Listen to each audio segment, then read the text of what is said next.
Welcome to this session on lessons learned on COVID-19. So I am your moderator. My name is Ravi Kiran. I am the co-founder and director for TodoBuddy. This session is brought to you by TodoBuddy Limited and Learn to Lead. Today we have 4 speakers on the panel. So about the TodoBuddy, this is a online platform which is working with the schools and parents in assessing and finding the learning difficulties and finding the gaps and then helping them.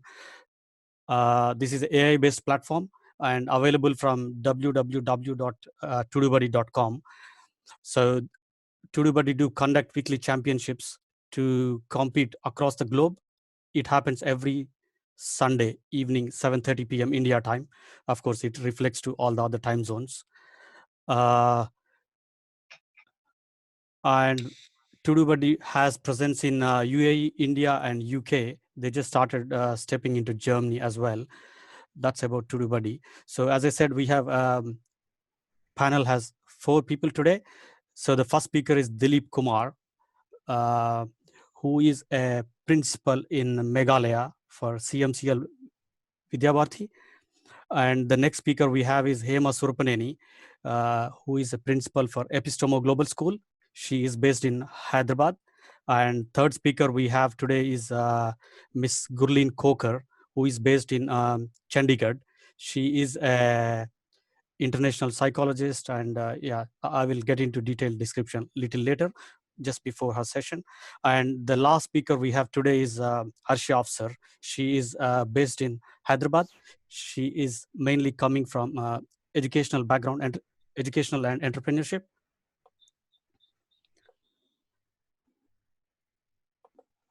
Am I audible? Yes, you are. Okay, perfect. So I would like to move to Ms. Hema now. Let me introduce. Ms. Hema has been a passionate educator for last 28 plus years in teaching, consulting, and advisory roles. She has basically established 3 schools from the ground in Hyderabad. She has been very popular in Hyderabad circle and education industry there. And she also has traveled to few countries and shared her experiences in countries like China, Japan, Australia, and USA. And she also is certified in child safety and safeguarding them. And she also have a few awards. She has been recognized for her work. She has been one of the highly effective and top 100 principals in India for the year of 2018. And she also have a few leadership awards in education and management by Progressive Academic Excellence. And she also has been recognized as one of the top 25 leaders in the education sector. So that's about Ms. Hema. So now I would like to handing over to Hema. Thank you so much, Ravi. That was a very kind introduction. I should say I really enjoyed listening to Mr. Dilip, and I really felt we are not alone in this.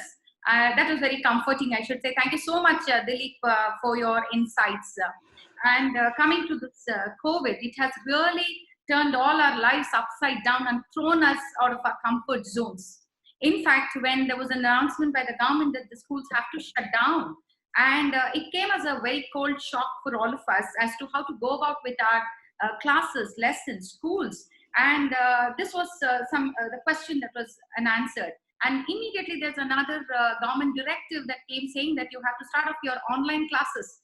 That was like, being shaken up from coma. Mind you, not sleep, but coma. And you were literally thrown into 6 feet deep water. Either we struggle and surface to the top, or we drown and perish. So it was a do or die situation. And the teachers were so comfortable taking the classes, managing 25 to 30 students with all kinds of skills incorporation, like differential teachings and coming to transdisciplinary integration, scientific learning, active learning, inquiry-based learning. They're so comfortable doing all the innovative stuff in the classroom. And the classroom, most important thing is the social emotional learning, the connect the teacher has with the child, and peer connect. So there were so many questions hanging out in the air as to how to go about with the online teaching by incorporating all these elements that we take up in the classroom teaching. So fortunately, I should actually give this credit to my team. If the team is good, it will scale up and you will see success pretty quickly. I actually regard my team to that extent, and I have a heterogeneous team here with digital migrants and digital natives also. So fortunately for me, there was a mixed group, and then the group came together and figured it out. And then we had a lot of training sessions, one after the other, internal training, external training, and training as to how to do the lesson plans and worksheets and assessments, and coming to the PowerPoints with voiceovers, animations, simulations, virtual labs. How do we do all that? So there's a lot of training that went into, and we never saw any Sundays, Easters, and Good Fridays, no holidays. It was just a continuous session. We left our family behind, hardly gave any time. 16 to 18 hours we were stuck on training sessions, I should say. So as I told you, I have high regard for my team of teachers who really made it possible.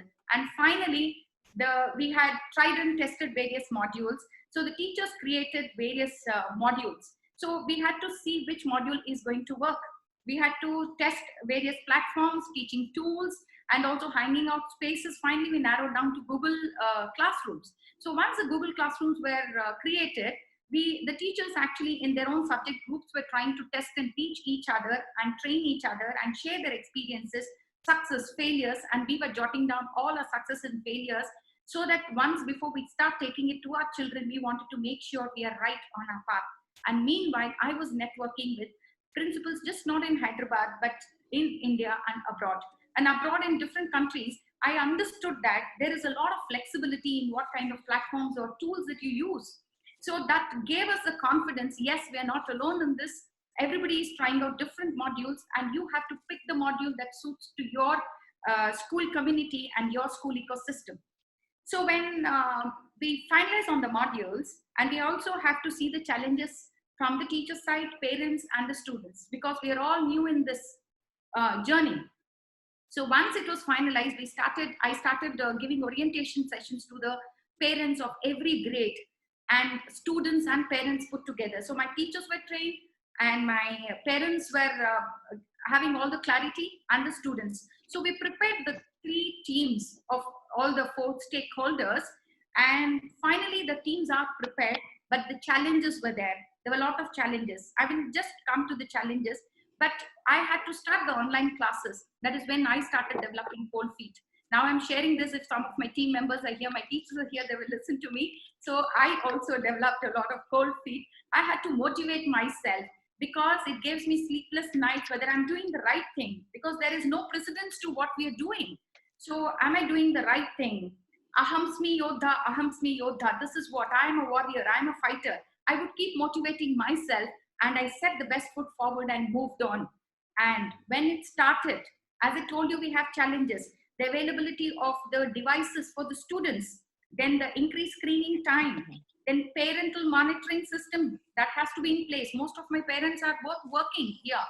And connectivity, or the Wi-Fi, or the internet access, cyber safety. There are too many challenges that we had to take it into consideration. So we have worked on this, resolved, and gave solutions to all these problems, and we narrowed down and made 2 different modules for 2 different age groups. For grade 1 to 7, we adopted one module, and 8 to 10, we adopted another module, because you cannot have the same kind of formula, fixed formula for all age groups. So grade 1 to 7, we were actually posting the self-explanatory lessons, teaching notes, worksheets, PowerPoints with voiceovers, and we were posting it for the parent to actually sit and help the child navigate around the Google Classroom. And parent is always there next or in and around, giving guidance to the child, because these children are too young to handle the internet, and sometimes they get lost on the internet highway, which is more dangerous. So it is very important to have a parent around. So that flexibility of time is what we had given by posting the lessons and recorded videos, so that as and when the parent is free, he would sit and then they would do the lessons. But as and when the child actually gets a doubt, there is a chat bot where actually the child posts all the doubts, and the teacher actually within 24 hours is clarifying the doubts.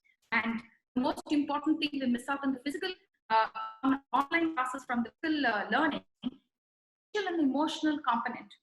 As I told you, we connect to the children and we bond, and these relationships are so important for social well-being of the child.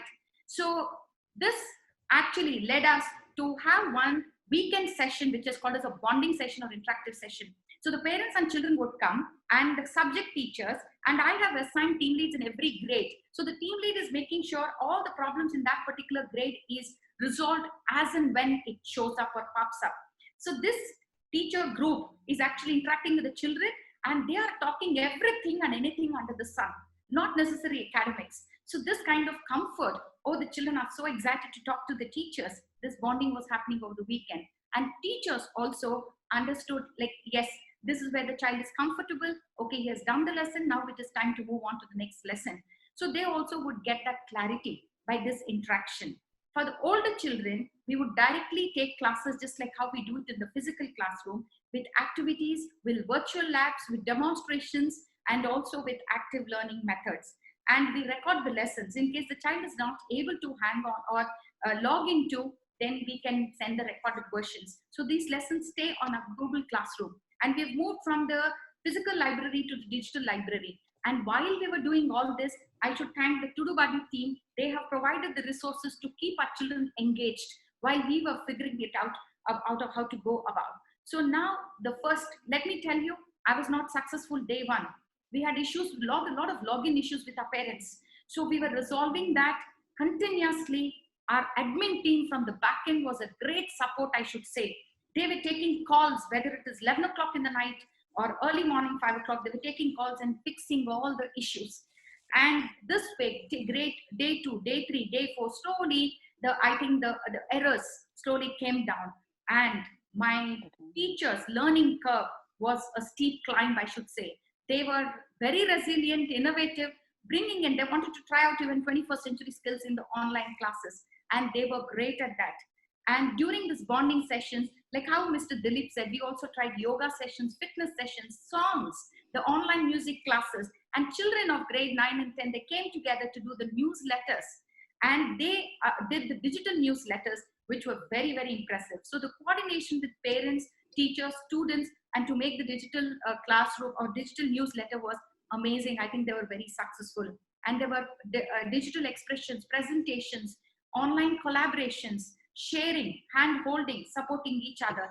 This is where we were successful. And by the second week, third week, my inbox was, I think, full of testimonials, having praises for my team and me for actually having this success online classes. But this is not it. The most important thing is how to go on. Now, June 2nd week, the schools are going to reopen. How are we going to prepare ourselves to receive our children? That is another challenge we have. Our challenge is not yet done. We're just done with the online class. How do we go back to our physical class? It is not the same. We're not going back to the same school with the same infrastructure or same procedures.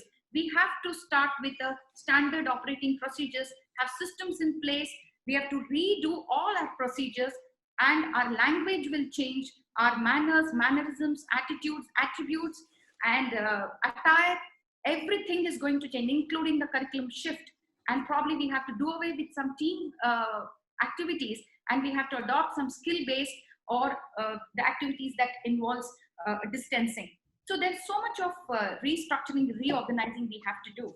And I would like to take an analogy or an illustration from the nature. When the caterpillar actually moves and turns into a butterfly, there is a mid-stage, intermittent stage called the cocoon stage. We all have a feeling that it's a very inactive, dormant, silent stage. It's not so.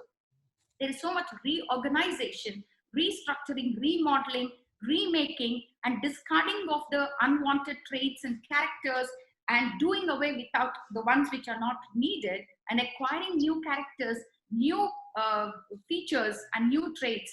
And it is evolving, and then it emerges out into a beautiful butterfly to fit into this vibrant world. I think we all are going through this stage. Before, it was a carefree, pre-COVID stage, and now is the cocoon stage. And now we have to move into the next stage as a COVID, handling stage or whatever with the physical learning. It is very important. We have to go through this cocoon stage, which is the lockdown.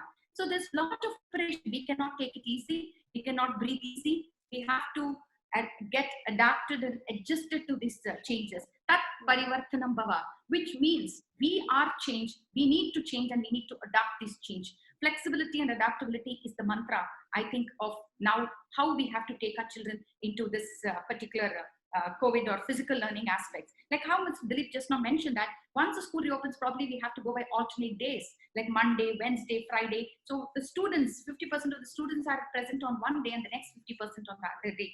So we have to alternate between virtual and the physical classroom systems. How do we share the common spaces? And here again, we have to give a lot of orientation and guidance to our parents. We have to train our teachers, support staff, and we have to give guidelines to our children. And we all have to, all stakeholders, to be on the same page so we understand what has to be done. And it has to be a continuous process. Training has to go on and on and on until it becomes a habit and a second nature. And all the stakeholders feels it is a very safe and comfortable place for us to carry on with our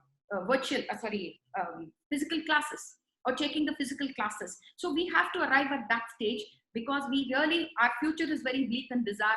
We don't know when, how things are going to happen. And then with the government directives, we don't know what announcements we have to face, and then quickly act on our 2 feet and get into it.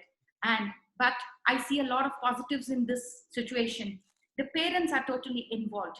Earlier, the parent would question, what is happening to the learning status of my child? That question is no more popped at us. He's totally involved, he knows, and he starts respecting the teachers who are putting in a great effort in their child's learning. And at this point, I can see the children who are not motivated enough to turn into their lessons or turn in their homework have become very accountable, very methodical, and they have the work habits very well developed. They become responsible. And we have developed a log sheet wherein the child has to enter on a daily basis and get the signature of the parent. So the parent is totally involved, and the parent has high regards and respect for the teachers now. I think that is a very good, positive sign that I see.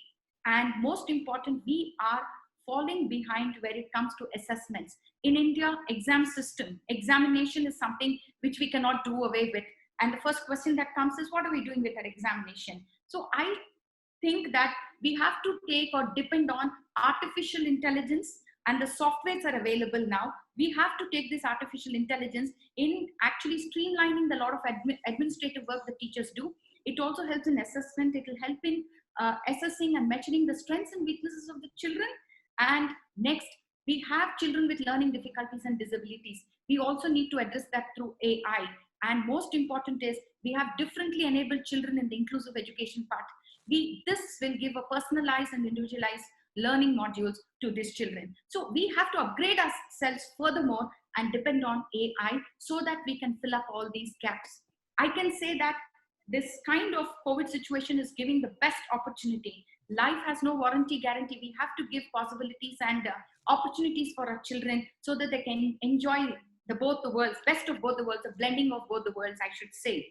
Et tapi gamishyati, which means this also shall pass. So the COVID will remain as a speck of memory in the dim and distant past of all these students, I'm sure. And these children will start sharing their experiences to their children and their grandchildren. So it is very important that we come together and then we make this learning experience a very joyful one for all our children. And thank you so much. And if you have any questions, you can direct to me through mail or whatever is the platform. Thank you so much, Ravi.